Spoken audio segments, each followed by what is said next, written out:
every single Conservative MP stood on a manifesto promise in 2019 to get rid of Section 21 no-fault evictions, and they've comprehensively failed to do so so far. You know, years on, every 15 minutes we're finding another household finding themselves at risk of homelessness, having received one of these eviction notices. So it's a big question about faith in democracy and young people's trust in it when the promises that are made by politicians aren't being followed through on. And just give us some picture of what's happening with these no-fault evictions. Just explain what they are, Ben, and what's happening with the numbers. I presume they're going up.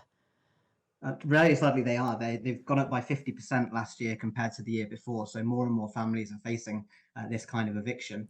No fault basically means that there's nothing that the tenant has allegedly done wrong. It's just that the landlord has decided to evict them. They might do that for a number of different reasons. There's increasing pressure at the moment on housing. There's worries that the house prices for some landlords are worried that they may fall, so they've been selling up ahead of that. They've been thinking about the pressure on their mortgages as well. And so for lots of reasons, they may be evicting tenants. What that means from a tenant's perspective is that at any time you could find on your doormat a notice that says within 2 months you need to pack up and be out of the home. And that's what's really driving up the massive number of people living in temporary accommodation at the moment who are homeless, because you only have that ticking clock of 2 months to find another place in which to live. And we all know that rents have been soaring lately. There's a cost of renting crisis within the cost of living crisis that hasn't been addressed either. And so many tenants are very fearful that when they receive that notice, they just won't be able to find somewhere else to live in time.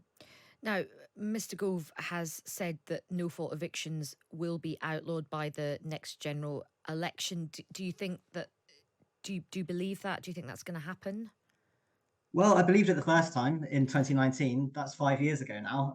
If I had a pound for every time we had a promise from the government for this, then I'd probably find it a lot easier to pay my rent. It's a real problem that over and over again there's announcements made, but we're not seeing the action behind that. Every time this law, the renters reform bill that's going to outlaw these evictions, every time that comes back to Parliament, it disappears again for another few months. And we're at that stage again. So the next time it can be debated isn't until the 4th of March. Within that space, since the last debate on this in Parliament, there's 5,891 more households, we estimate, that have been evicted under Section 21. So every time that they delay this, there's real impact on people and on households that are finding themselves being evicted under that law. So we really need them to hurry up with this, regardless of what they can say. Warm words really aren't going to keep the roof over people's heads. We need action.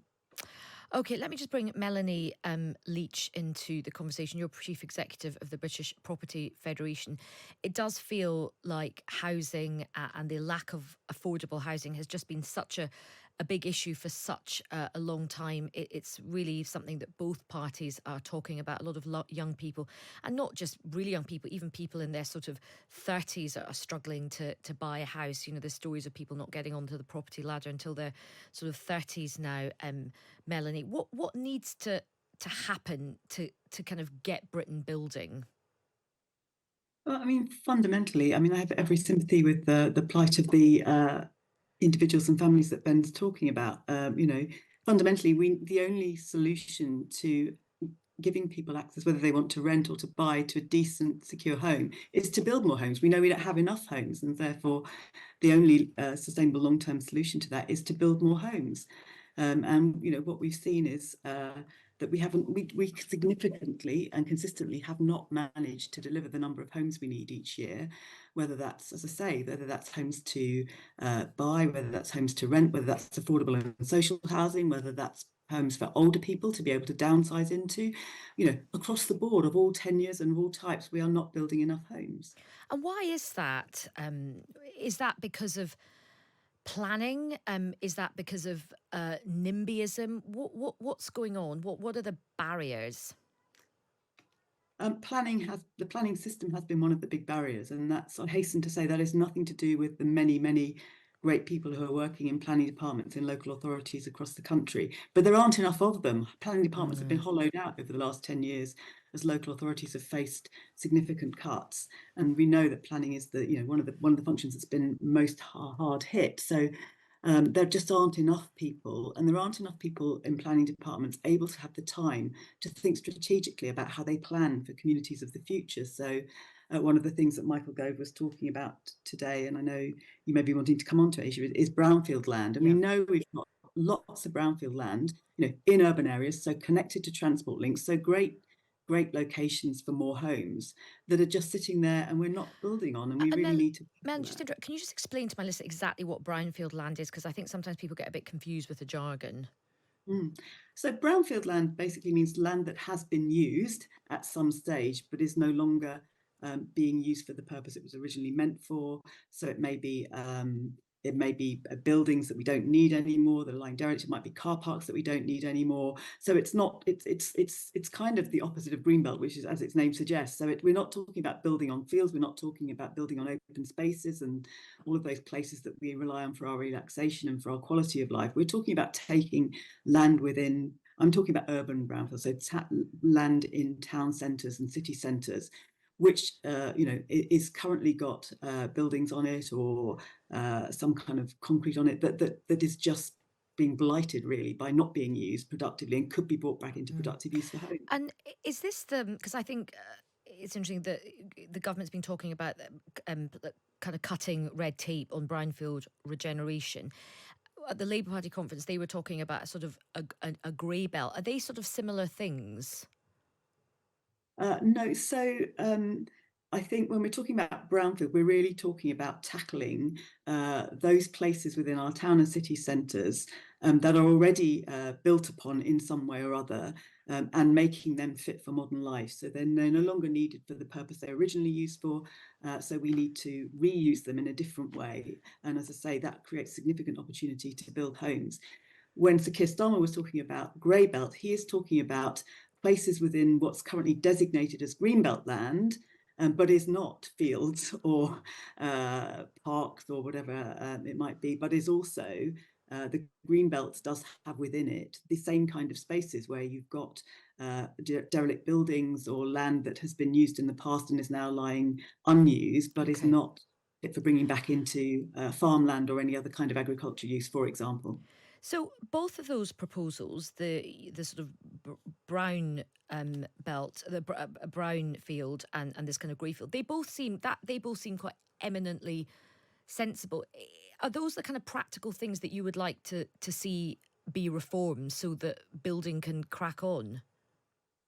Yeah, we'd like to see it made much easier to build on brownfield in particular. I think there's a whole other debate around grey belt because that's land that's currently within the green belt, and there's a big political debate to be had about that, and property developers and asset owners are definitely not the people to lead that debate. But if we're talking about brownfields, so places within our town and city centres that could be brought back to life by building homes, then absolutely that should be, we think, a key priority for this government and for the next government, because we know we've got an election this year. So this is something that we can be working on for years to come. But we absolutely think that should be the focus. And to do that, we're going to need to recognise these are complex sites. I mean, they may be, you think about an old petrol station, for example, there's an awful lot you have to do to a site like that before you can start to think about building homes on it. I just wanted to come back to you on that, Melanie. So, there are some concerns that the local government association has warned that sort of offices and shops and maybe those sort of things on these sites might not be suitable for housing, particularly housing families, and could result in the creation of homes which in the long run could be quite poor quality. What would you say to that?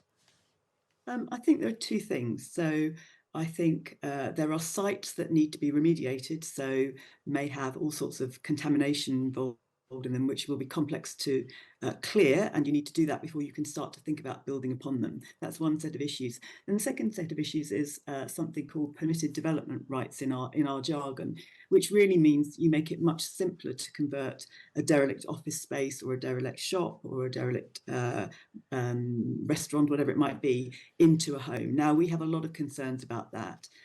Because these buildings may or may not be suitable for residential use, but if you make it too quick and easy to do that, then there's a risk that we end up with homes that really aren't suitable. If you think of a department store, for example, it's a very, very big building, but most of the space is in the middle. It's not got window space, or it's not going to be very, very attractive to convert most of that into residential, because who wants to live in a home with no windows? So it has to be the right right building. Ben, just listening to that, what do you think about that sort of proposal about that sort of brownfield sites being developed, old stores, old petrol stations, that type of thing? Is that some kind of solution? Yeah, I think there has to be a whole range of solutions to get building and get building quicker. And those homes that are built need to be affordable, and there needs to be more social homes as well to take some of the pressure off of renting for those that can least afford it at the moment. So that we're very supportive of. The challenge is, I think, that again, like with the Section 21 evictions, there seems to be many promises made, many new announcements made, but still they can't actually hit their pledges, what they've promised to do in the past. So 300,000 homes are what the government itself has had as a target for many years now. It doesn't hit that target year on year. And so we're finding ourselves again just thinking there's lots of ways in which it could be done, but having an announcement today is really no use to us. We need action today. We need spades in the ground. We need the planning and people like Melanie to be working with the government and listened to in order to get some of these things through, Okay. because there's just so much pressure at the moment on the ability to find a home and then afford a home as Yeah.